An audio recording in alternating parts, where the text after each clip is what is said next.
नमस्कार मित्रांनो, after marriage एक प्रेमकथा भाग 80 मध्ये आपण पाहणार आहे. थोड्या वेळाने प्रवीण आणि योगिता पण ऑफिसला येऊन पोचले. आज दोघे पण जरा नर्वस होते. प्रवीण तर या सगळ्यात स्वतःलाच दोषी समजत होता. तो कॅबिनमध्ये लॅपटॉप समोर घेऊन कामाला लागला, पण त्याचं मन काही केल्या कामात लागतच नव्हते. मला कसा तिचा डाव समजला नाही. तिने तो व्हिडिओ कसा एडिट केला. मी तिला भेटायला गेलो तरी तिच्या एवढ्या जवळ मी गेलो नव्हतो. तर तिने हा व्हिडिओ असा कसा व्हिडिओ एडिट केला. आईबाबांना तो व्हिडिओ पाहून किती वाईट वाटलं असेल. तो टेन्शनमध्ये चेहऱ्याहून हात खाली घेत पटकन उठला आणि श्रीधररावांच्या कॅबिनच्या दिशेने गेला. पण त्याच्या आत जायची धीर झाला नाही. तो तसाच तेथून खाली कॅन्टीनमध्ये गेला. योगिताने त्याला खाली जाताना पाहिलं. ती पटकन उठली आणि खाली आली. तो एकटा शून्यात नजर लावून बसला होता. प्रणू, तिने त्याला प्रेमळ साथ दिली तसं त्याचं लक्ष विचलित झालं. योगी, तू कधी आलीस? थांब, मी आता आपल्यासाठी काहीतरी ऑर्डर करतो. नको अरे, मला नाही काही खायचं. प्रवीण, तुझं कामात मन लागत नाही का? ती त्याच्या हातावर हात ठेवत म्हणाली. तसं त्याने तिच्या डोळ्यात पाहिलं. प्रवीण, तुला रात्री एवढं समजवलं तरीही तू अजून उदास आहेस. प्रवीण, मला नाही रे तुला असं पाहवत. माझा तो सतत मस्करी मूडमध्ये असणारा, सतत हसवणारा तो प्रवीण हवा आहे मला. प्लीज, ती त्याच्या डोळ्यात पाहत म्हणाली. योगी, अगं, कितीही विसरण्याचा प्रयत्न केला तरी तो हताश होऊन शून्यात पाहत पुढे म्हणाला. तो व्हिडिओ पाहून आईबाबांना काय वाटलं असेल? त्याच्या मनाला खूप वेदना झाल्या असतील ना. मला खूपच वाईट वाटतं ग. प्रवीण दुखी अंतकरणाने बोलत होता. प्रवीण, तू आईबाबांना ओळखत नाही का? तो व्हिडिओ हुशारीने एडिट केला आहे हे त्यांनी पण जाणलं असेल, ती त्याला समजावत म्हणाली. प्रवीण, आपण कुठेतरी बाहेर जाऊया का? म्हणजे तुला थोडं बरं वाटेल. नको, चल, मला काम पण आहे आणि संध्याकाळी एक मीटिंगसाठी बाहेर पण जायचं आहे, म्हणत तो उठला. योगिता तिला जमेल तशी त्याची समजूत काढत होती, पण आईबाबांना हे असं काही त्याच्यामुळे पाहावं लागेल याची तिला गिल्ट आलं होतं. इकडे माधुरी सरदेशमुख मेन्शनमध्ये जायला उतावळी झाली होती. प्रेमनं आणि तिने फुल टू प्लॅन बनवला होता. माधुरी, तुझी एंट्री त्या घरात धमाकेदार व्हायला पाहिजे ना. मग त्यासाठी आपल्याला सकाळपर्यंत वेट करावा लागेल. सकाळी सकाळी तुला पाहून त्याची मॉर्निंग गुड झाली पाहिजे ना. तो कुसुलतीत हसत म्हणाला. तेवढ्यात माधुरीचा फोन वाजला. प्रेम, हा बघ, श्रीधर सरदेशमुखांचा कॉल आहे. माधुरी म्हणाली. घे, बघ काय म्हणतायत. आणि हो, मी काय सांगितले आहे ते लक्षात आहे ना.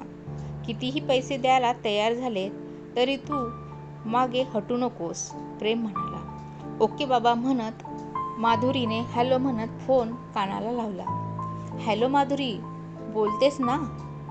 श्रीधरराव पलीकडून म्हणाले. हा, मी माधुरीच बोलते. माधुरी म्हणाली.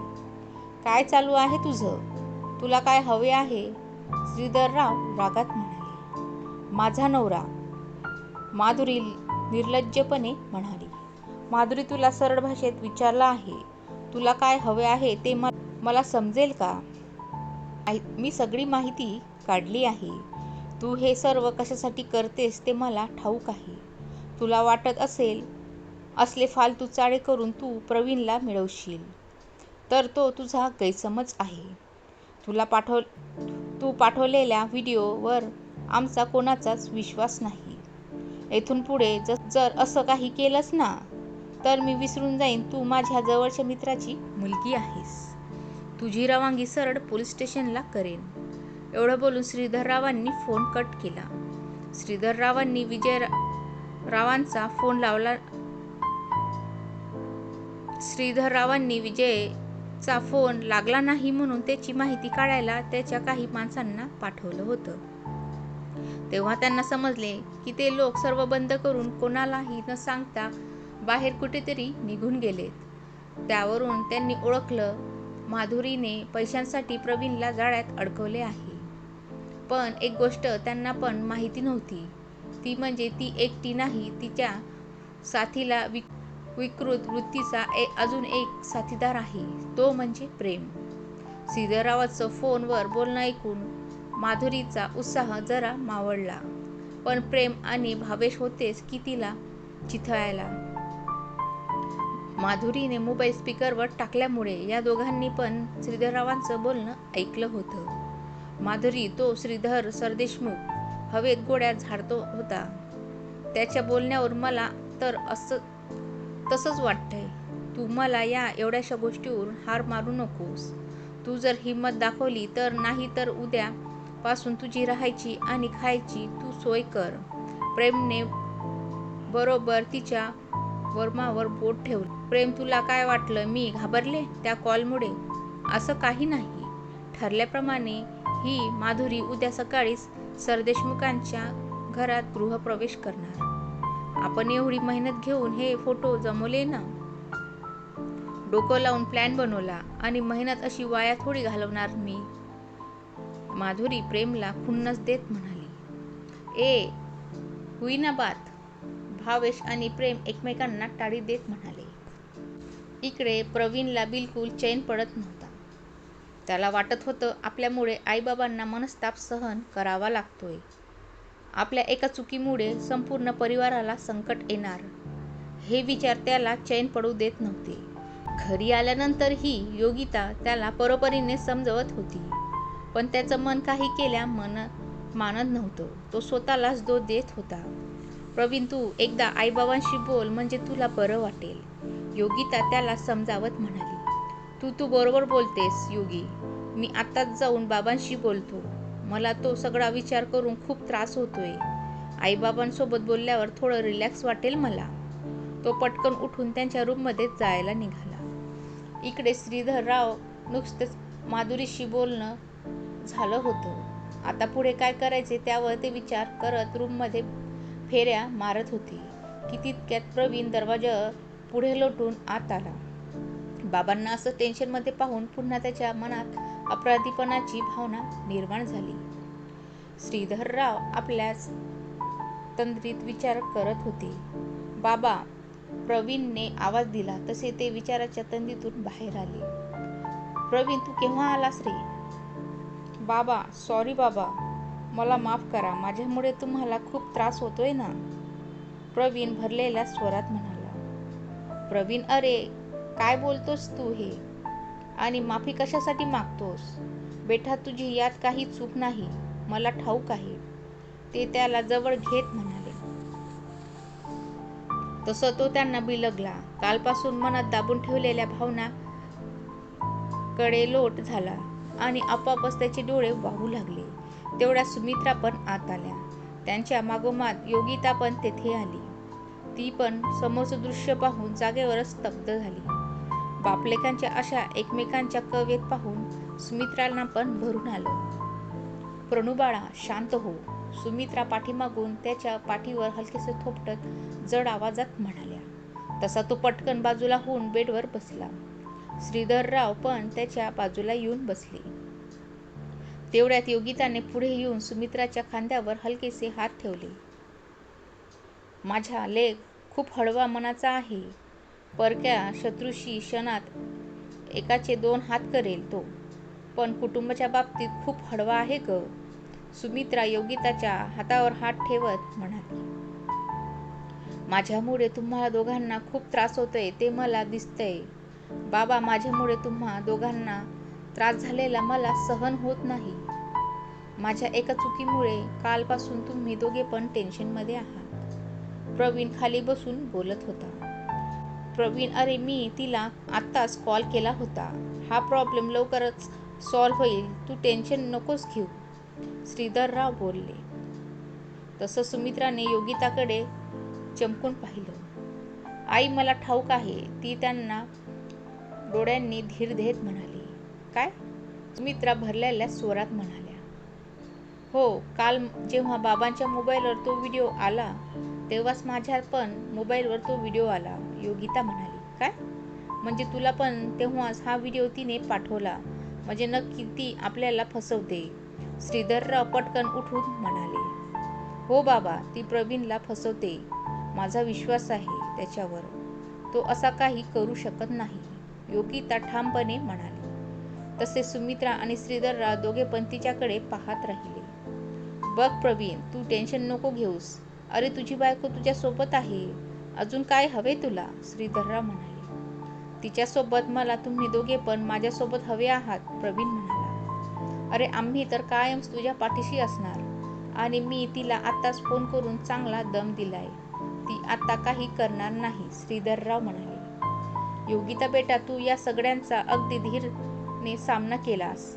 खरंच आज तुझा खूप अभिमान वाटतोय.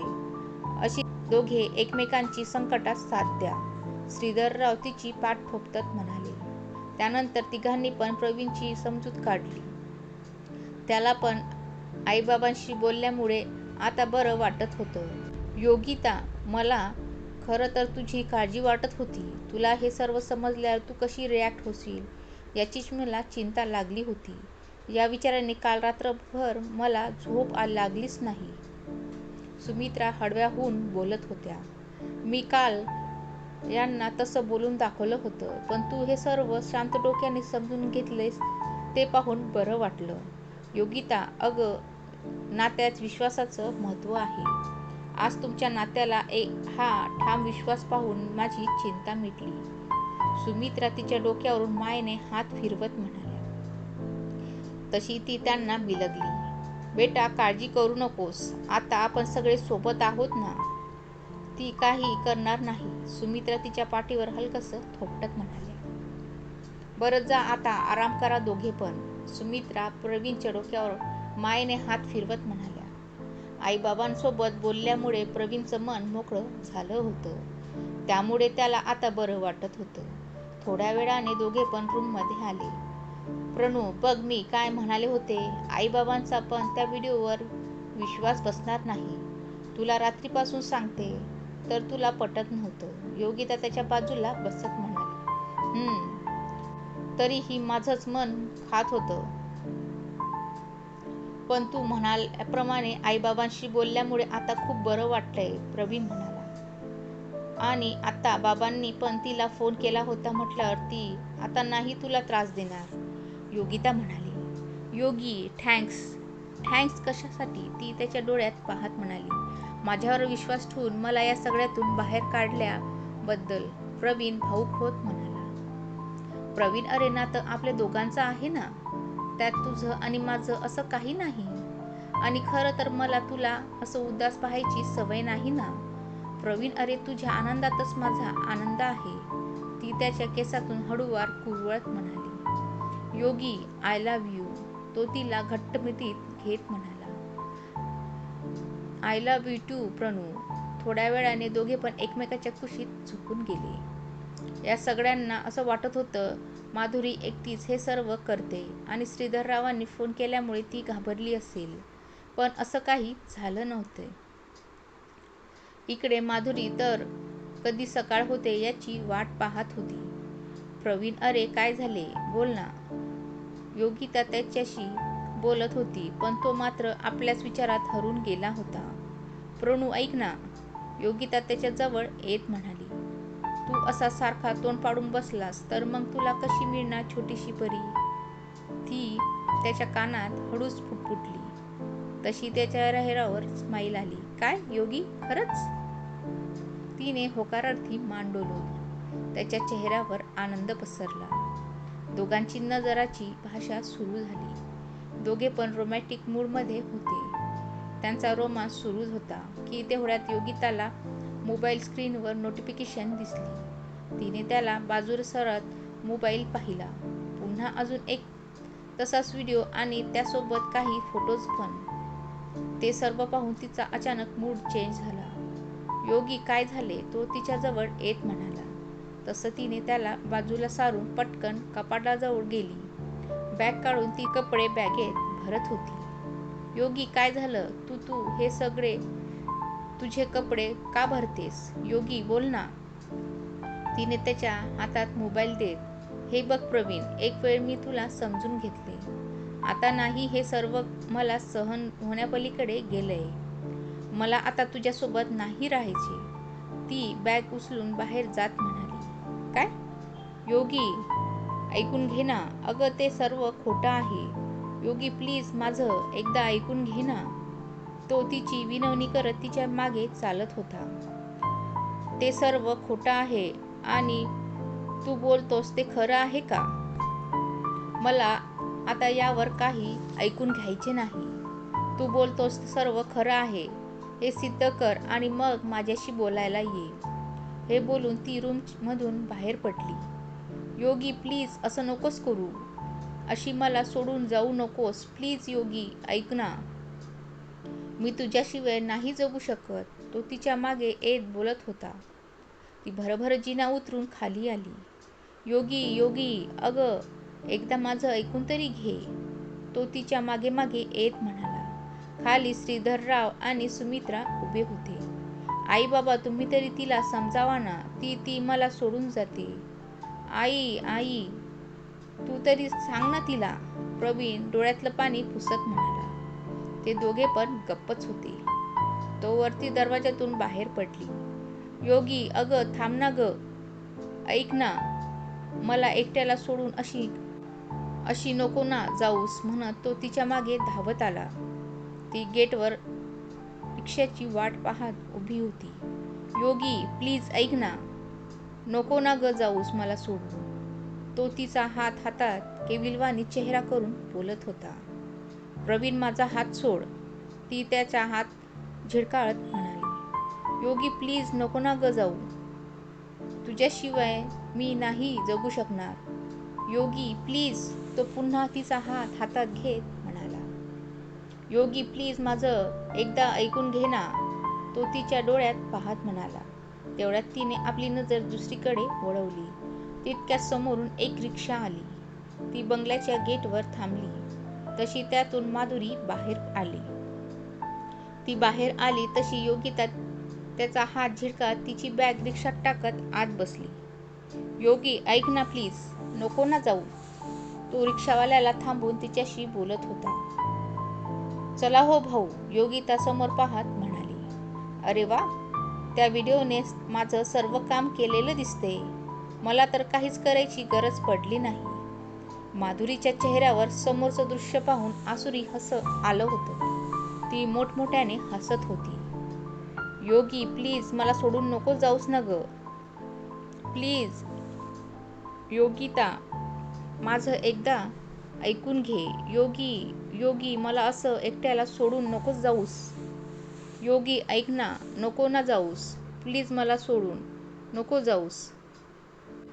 आणि येणाऱ्या पुढील भागामध्ये काय होईल ते नक्की बघा.